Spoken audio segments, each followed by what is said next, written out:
Kate, in the latest edition of the interview, Stephen Dover discusses whether India can leapfrog into the AI era and if traditional IT firms will lead or lag in this tech revolution. Here's how he sees India's unique opportunity to turn inefficiency into innovation. I think that's, a real possibility for India, not necessarily the AI itself, but the implementation of the AI and a real leapfrog in terms of industrialization and using AI to improve inefficiency. And just my knowledge of working with Indians and the Indian culture is you have a culture that's likely to pick that up pretty quickly. But where does that leave the traditional IT services play? I mean, one would have thought that they would be the first ones to actually adopt to AI. Yes, many are now getting into data centers, and we have one large IT services company announced that a few weeks back.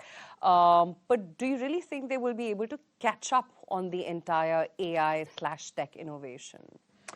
Well, I think that's a good question, and it is certainly not clear that they will. They could actually be part of the constructive or the creative destruction. So it's really a question. It's interesting. A few years back, we thought that they were actually going to benefit, and now we actually see that AI may be a competitor to them. And I don't know how that's going to play out. Do you think one is safer when it comes to India to invest in the consumers of AI as opposed to the innovators? Because that's where you don't have clarity right now. Yes, I do. Yeah. Yeah. Okay. When you talk about India and, again, the question of where the profit pools are going to get created, the AI piece, of course, is done. But as you said, it takes you a jiffy now to get from the airport to your hotel as opposed to what it did 20 years back. Is the India story going to be more about the internalization, the domestic consumption, or can India really leapfrog in terms of some new sector opening up?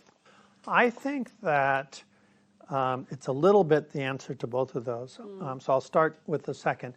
I think that despite the improvement in the flyways here, I think that India still has dramatic increases in productivity. And if you've traveled to see what China has done, for example, you can see that India can do that over the next 10 or 20 years. It already has to some degree, not as fast as I would have hoped. I'm happy for the growth in India, but honestly, from where I saw India in 2002 to where it is now, I would have hoped India would have progressed more, and I have that hope for the future. So I think India is in that kind of unique position where there are many ways that it can increase productivity and become, have more growth and have that growth be independent of the rest of the world. And then to answer your first question, in a sense, is that I think AI can help that. I think India can kind of leapfrog some other countries, including China.